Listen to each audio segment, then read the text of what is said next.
এখন মহাবিদ্যালয়ত কেৱল আৰ্টছ থাকিলে নহ'ব, তাতে সায়েন্সো থাকিব লাগিব, কমাৰ্চো থাকিব লাগিব, ভকেশ্যনেলো থাকিব লাগিব, আৰু অন্য যদি কিবা কোৰ্চ আছে সেইটো তাত সন্নিৱিষ্ট হ'ব লাগিব। প্ৰত্যেকখন মহাবিদ্যালয়ত সায়েন্স, আৰ্টছ, কমাৰ্চ সকলো ষ্ট্ৰীম থকা বা সকলো ছাবজেক্ট থকাটো এইটো এই ধৰণৰ বাধ্যতামূলক হ'ব। আমি চৰকাৰে 10খন BEd কলেজ আমি বনাই আছোঁ। এই BEd কোৰ্চৰ কথা কৈছোঁ, তাৰ মানে অকল BEd কলেজ বুলি আৰু কোনো কলেজ অদূৰ ভৱিষ্যতে হয়তো নাথাকিব। নতুন শিক্ষানীতি যি আহিছে, এই নতুন শিক্ষানীতিৰ ফলস্বৰূপে শিক্ষা মাল্টিডিসিপ্লিনাৰী হ'ব লাগে কৈছে। আৰু মাল্টিডিসিপ্লিনাৰী যদি হ'ব লাগে তেনেহ'লে এখন মহাবিদ্যালয়ত কেৱল আৰ্টছ থাকিলে নহ'ব, তাতে সায়েন্সো থাকিব লাগিব, কমাৰ্চো থাকিব লাগিব, ভকেশ্যনেলো থাকিব লাগিব, আৰু অন্য যদি কিবা কোৰ্চ আছে সেইটো তাত সন্নিৱিষ্ট হ'ব লাগিব। ইয়াৰ কাৰণে কাৰিকুলামবিলাক কেনেকুৱা হ'ব, ইয়াৰ ফ্ৰেমৱৰ্ক কেনেকুৱা হ'ব, ইতিমধ্যে আমি ভাৰত চৰকাৰৰ পৰা আমি কাৰিকুলাম ফ্ৰেমৱৰ্কৰ এটা জাননী পাইছোঁ, আৰু আমিও একেবাৰে চূড়ান্ত পৰ্যায়ত আছোঁ। আমি শেষ সীমাত আহি উপনীত হৈছোঁ যে আমাৰ কাৰিকুলাম ফ্ৰেমৱৰ্কটো আমি 2 দিনৰ ভিতৰত আমি মুকলি কৰিম।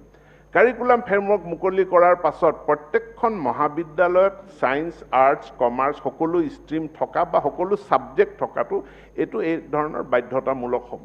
কিন্তু আমাৰ ৰিচোৰ্চৰো কথা আছে, আমাৰ সম্পদৰো কথা আছে। এতেকে ওচৰা ওচৰিকৈ থকা 2খন মহাবিদ্যালয়, যদি এখনত আৰ্টছ আছে, এখনত সায়েন্স আছে, তেনেহ'লে 2খন মহাবিদ্যালয়ত আকৌ পৃথকে তাত নথকা ষ্ট্ৰীমটো খোলাৰ প্ৰয়োজন নাই। 2খনৰ মাজত এটা কোলাবৰেশ্যনৰ প্ৰয়োজন হ'ব। সো এইটো এতিয়া বিভিন্ন মহাবিদ্যালয়ৰ মাজত কোন মহাবিদ্যালয়ে কোন মহাবিদ্যালয়ৰ লগত কোলাবৰেশ্যন কৰিব পাৰিব, সেই কথাটো আমি এক্সামিন কৰি চাবলৈ যাম। কাৰণ ইয়াত এখন মাল্টিডিসিপ্লিনাৰী যি এডুকেশ্যন ছিষ্টেম, ইয়াত একাডেমিক বেংক অফ ক্ৰেডিট যি নতুন ব্যৱস্থা আহিছে, তাৰ মানে মই 3টা ছাবজেক্ট এই মহাবিদ্যালয়খনত পঢ়ি 4 নম্বৰ ছাবজেক্টটো মই B মহাবিদ্যালয়খনত পঢ়াৰ মোৰ সুবিধা আছে। আৰু B মহাবিদ্যালয়ত মই যি ক্ৰেডিট পাম, সেই ক্ৰেডিটটো মোৰ মূল মহাবিদ্যালয়খনলৈ ট্ৰান্সফাৰ হৈ অহাৰ নিয়ম আছে। গতিকে একাডেমিক বেংক অফ ক্ৰেডিট মই গোটেইখিনি বহলাই ক'বলৈতো ইয়াত সময় নহ'ব।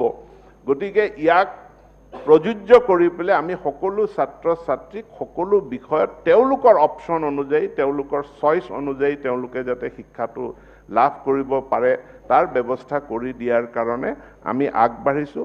খুব সোনকালে আমাৰ হায়াৰ এডুকেশ্যনৰ কাৰিকুলাম ফ্ৰেমৱৰ্ক পাব্লিছ হ'ব, আৰু এইটো আমি বিশ্ববিদ্যালয়সমূহক দিছোঁ। ইতিমধ্যে বিশ্ববিদ্যালয়সমূহে কাৰিকুলাম আমাক দিব। এটা কথা উল্লেখযোগ্য, বিশেষভাৱে উল্লেখিত হৈছে যে BEd কলেজসমূহ ইণ্টিগ্ৰেটেড BEd কোৰ্চ হ'ব বুলি কৈছে। কেতিয়া হ'ব, কেনেকৈ হ'ব? আমি চৰকাৰে 10খন BEd কলেজ আমি বনাই আছোঁ। এই BEd কলেজসমূহ কি হ'ব, ডায়েটসমূহ যি আছে, ডায়েটবিলাকৰ ভৱিষ্যত কি হ'ব?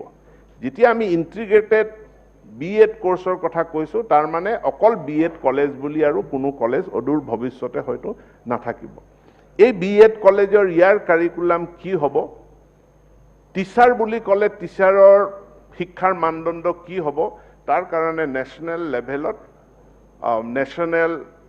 মানে professional standard of teachers, NPST, national professional standard of teachers, এইটো প্ৰস্তুত হৈছে। মই জনামতে প্ৰায় সম্পূৰ্ণ হৈছে, 2 দিনতে ই ঘোষিত হ'ব।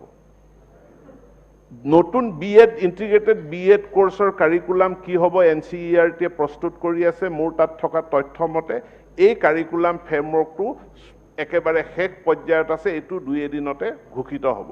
এইটো ঘোষিত হৈ যোৱাৰ লগে লগে আমি BEd কলেজবিলাকত তাত জেনেৰেল ছাবজেক্ট কোৰ্চ ইনক্লুড কৰি ইণ্টিগ্ৰেটেড BEd কোৰ্চ, আৰু যিসমূহ জেনেৰেল কলেজ আছে সেই জেনেৰেল কলেজবিলাকতো কাৰিকুলাম ফ্ৰেমৱৰ্কটো চোৱাৰ পাছতো তাত নতুন ছাবজেক্ট, নতুন পদ সৃষ্টি কৰি পেলাই তাত ইণ্টিগ্ৰেটেড BEd কোৰ্চ আমি প্ৰৱৰ্তন কৰাৰ কাৰণে আমি সুযোগ সুবিধাটো আমি লাভ কৰিম। তাৰ কাৰণে হয়তো আমি কেইটামান দিন আমি ৰখিব লাগিব, আৰু সেই কেইটামান দিন ৰখিবৰ কাৰণে মই সকলোকে অনুৰোধ জনাম